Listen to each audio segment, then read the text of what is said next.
Make money from home during the COVID-19 social distancing.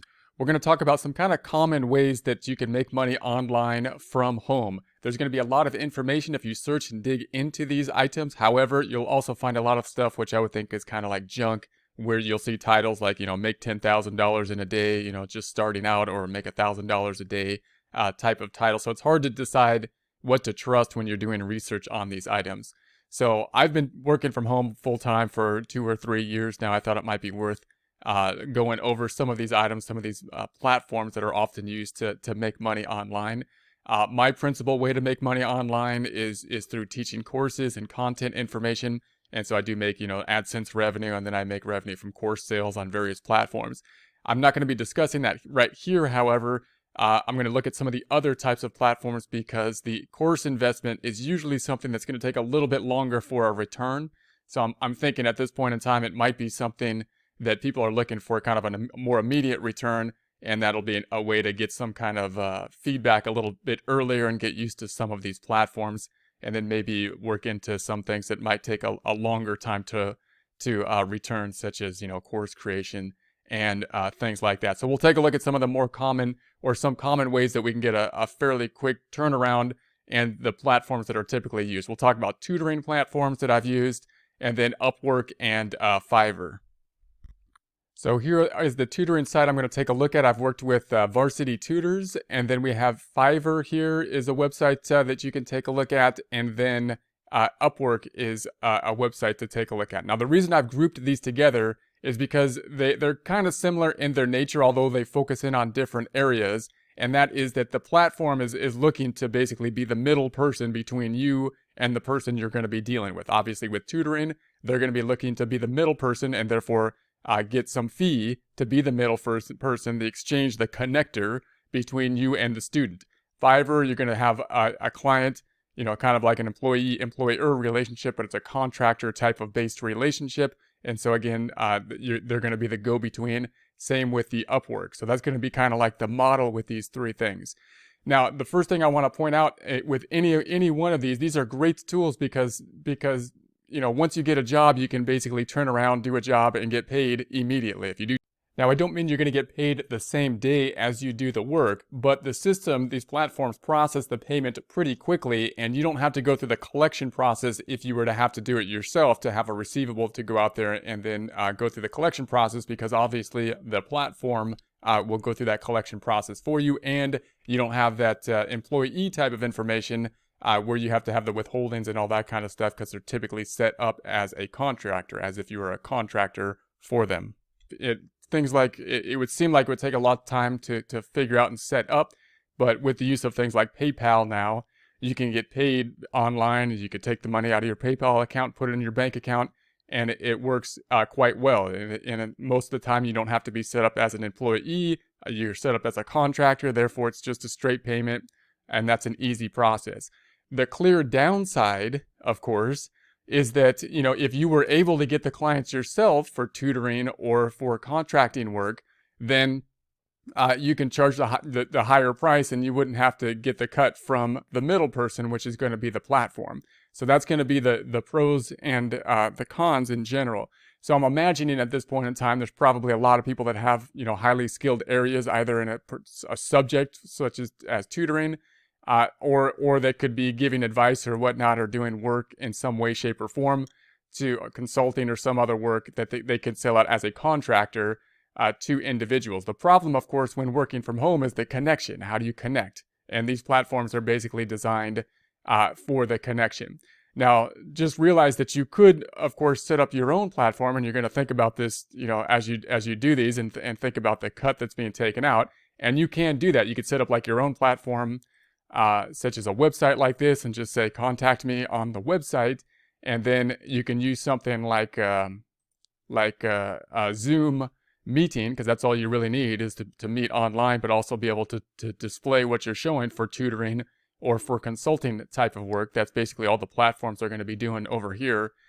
And you can do the same thing. The problem is, how do you get traffic to your website here? It's going to be hard to pick up the clients. Once you get the clients, you can charge them basically the same rate they would be charged otherwise, and you'd get paid more because there's not going to be a cut from the middle person.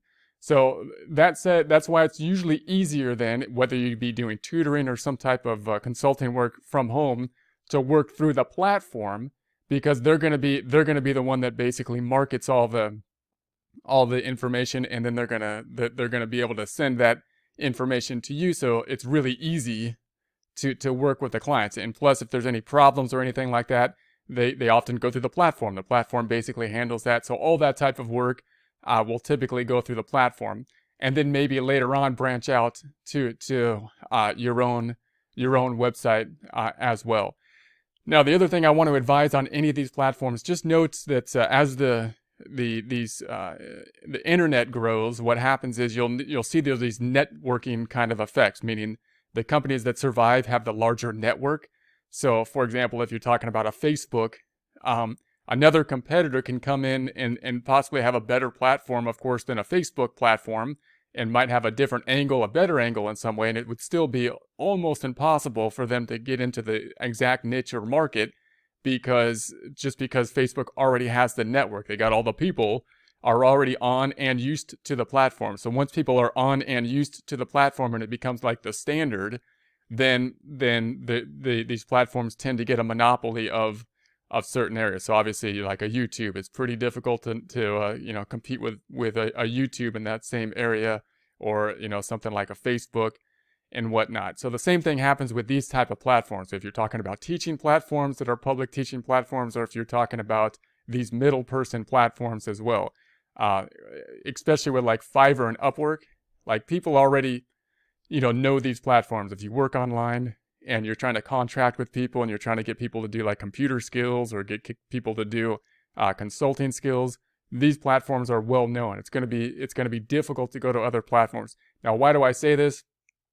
Because what you don't want to do is sign up for these items and do it in a lazily kind of process, because what'll happen is if you get bad reviews when you start up, then it's not as easy as you would think to just wipe the slate clean. You can start a new account and start over again, but note that everything is becoming more integrated. So these platforms kind of know who you are, because you're linking this to your LinkedIn account, you're linking it to the other types of things. So what you want to do is decide whether or not you want to participate in these platforms, and then do it as well as you can. Take on the clients, and then you want to build up the ratings so that you'll be built up in the rating system. If you go in and you start off with low ratings and you don't start off well, it can be difficult to turn the account around, and you might think, well, I'll just start another account, which you may be able to, but it's not as easy as you would think, considering the fact that, again, these websites are interlinked with a lot of your other social sites. So they're gonna they'll be able to know that it's the same person, and they could block you based on that, even if you start up another account. So the first thing I would think is, well, is this something I really want to do? Do the research on it, and then if you do want to do it, do it well. Sign up, do everything they ask for to sign up the account. And even if you don't use it, if you say, hey, I'm not using it for a while, then that might not be a problem. What you don't want to do is take on work and do it poorly, because this whole thing is built on a system of stars and how well you've done and whatnot, and feedback and all that kind of thing. So that's one thing I would make sure to look into when you're considering these items. Now, the tutoring item, if we go through each of these, the tutoring, I'm not sure that in terms of, I know Varsity Tutor is pretty large. I'm not sure if they've completely dominated. There's other large tutoring companies as well. So I've worked with Varsity Tutors. Again, I should have an affiliate link or something, but I don't. So it's just so I'm not related to them in any way or getting money for any way for this. But I've worked with them before, and the way they're gonna, and they do have a big platform, and they were able to just get work all the time for it. Now the great thing about the tutoring, again, if you could get the tutor, then you can charge more, of course. But if you're tutoring from home, even if they don't pay you that much, it's really pretty easy to do. They just call you up and you jump online on their platform, and then you just tutor for an hour and you close it off. So that means that unlike other work, you're not doing any commuting time. You're not doing any added time, that you would be spending at the place. in a normal job. Here, they're just going to call you and say, hey, do you want this? Do you want to take this tutor now or not? Or you could set up the appointments for it. So like I say, it's not, they're not going to get a lot of money per tutoring job, but the money is consistent, and they paid, consistently. So, if you picked up the tutoring, you pay consistently. And you can also learn better ways to work with these online things, because the tutoring that they have here at Varsity, they use their own platform to sign into.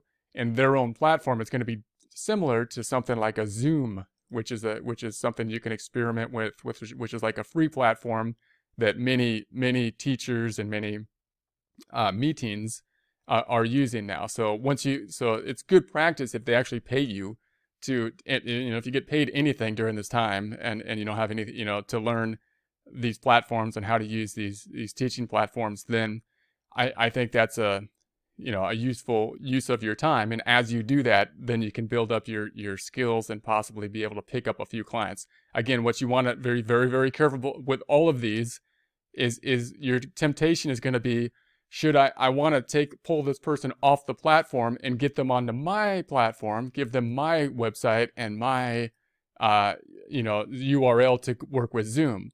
And of course, the platforms get very angry at that, or that's what they're worried about, right?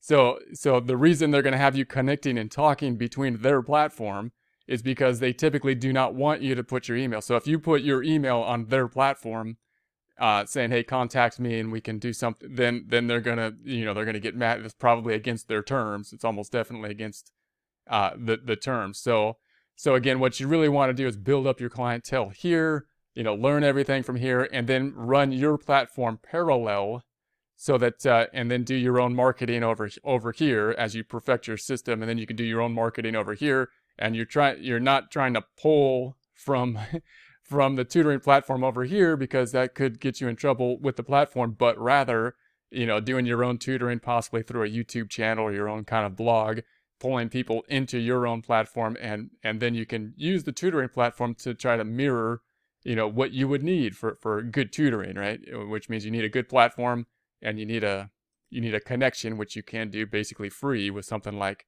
a Zoom type of software. So also, and then this is a quick little plug on the tutoring platforms. If you are an accounting tutor and you're looking for resources to help you with your accounting tutoring, we do have resources over here. So on our website. So if you're an accounting tutor and you want to do accounting tutoring for something like Varsity Tutors, and you want resources that can help support your tutoring online, then we may be able to give you access to our resources in exchange for using them with potential students who might want to engage with our accounting resources. All right, so that's our little plug here. Okay, and then Fiverr. Between Fiverr and Upwork, now I've worked with Fiverr. That's why I have it first, because this is what I work with for my little jobs. Now I usually hire people on Fiverr. Like I say, most of my work that I do online is actually with teaching platforms, but that's a longer return. But I've worked with Fiverr because I've needed help with jobs, like computer jobs and other kind of, updating and that kind of thing. And the Fiverr is going to be good for little jobs, usually like a one-time job type of thing, is going to be the idea on Fiverr.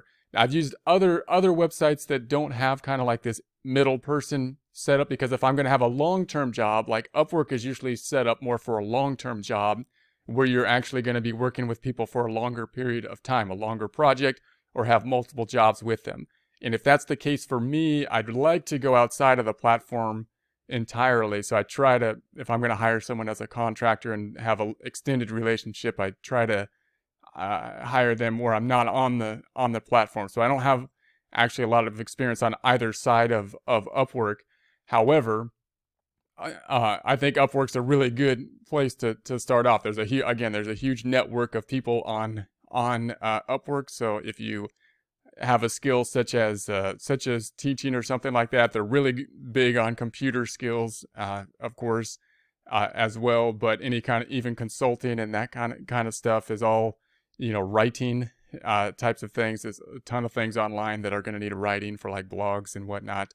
So you can take a look and you can review other people's sites on Upwork, and then build your profile. So there's a lot of information on how to build the profile on both Upwork and Fiverr. I actually think if I was to build a profile, that I would think Upwork would be the more reputable place you'd want to do it, because Upwork is really where it looks to me like you'd be building a longer term portfolio, whereas Fiverr is going to be a quicker type of job, like a one job where you're not really most likely working multiple times for the same individual. So you're doing quicker jobs, whereas Upwork, I think it's going to be designed more so you can work with the same individual in a longer frame of time. Now, these two, if you're working with these two, they're probably, because you're doing jobs on a contracting basis, they might be providing you more, you might like working for them as a contractor, because they might as the middleman, be able to deal with any kind of problems, any kind of refund problems, and that kind of things that might happen a little less likely to happen in a tutoring situation, maybe, whereas tutoring, if you can get the student yourself, if you were to pick up the student yourself, you could probably deal with any problems that happen, but if you're doing other kind of more complex issues where you could have an issue where someone's website goes down or something like that, then it might be nice to have some more, I guess, liability protection with the middle person working here. So it might be worth the cut that they take more in that sense. But you'll have the same kind of thing where they're going to be in there being the middle person, and they're going to not want you to be communicating off their platform. And that's going to be something you'll have to deal with, and you have the same kind of setup that you might want to make your own website parallel, and then use your own marketing to see if you can pull people to the website, that you can have your own clients as well as doing work on Upwork, running them parallel, instead of thinking about trying to pull people from an Upwork or something to your website, which could get you into trouble with the Upwork. And then just know, once you're in trouble with Upwork and Fiverr, then those are basically the main two kind of websites you can do this with. Right? Then you're left to doing your own marketing, which is possible but difficult, right? So what you really want to do is start here, build a solid profile, be happy with the cut that they have, even if it seems like a lot, and then run your stuff parallel to that, and see if you can draw people into that website as you go. Now, how can you start your website if you wanted to run this parallel? Well, you could use WordPress to do it. That's going to be like an open source type of software, but you need to get a domain to do that. The easier thing to do is to use something like a Wix. You don't actually own the website that way, but you can easily build one page. I mean, if your page is like, I'm a tutor and you're trying to draw people into that, and then you can make a YouTube channel or something that draws people to this page that just has your pricing and contact information, and you just say, hey, look, I use Zoom to have tutoring meetings online, and here's my contact information, here's my prices, and possibly too, if you're an accounting tutor, and here's the outstanding resources we have that we've partnered with over here, if you happen to do that. But and then you can draw people in, and Wix is a little bit easier of something to use than a WordPress site, and it's not on your own server, it's on their server, so that you don't have to deal with the hosting kind of problems, and how fast the website's going to go, and that kind of stuff, and which host has a faster website, and what kind of theme you're going to do. So you would think the Wix being on someone else's website is going to be easier to create. The downside is it's not on your, like, you don't really own the server, So, and plus, if there's a problem with Wix, then you could have a problem with the page. So you probably don't want to be creating on Wix some really elaborate, 10-page type of thing. But if it's just one landing page that you need to make the connection so that you can then use Zoom to do tutoring or consulting, then something like a Wix page would probably be pretty good. Ton of information on Wix, how to make a Wix page. Ton of information on how to do a WordPress site if you want to do that too. And then again, ton of information on Fiverr and Upwork. You just got to sort through it and see what is relevant information to what you want to build. So those are just my thoughts on it.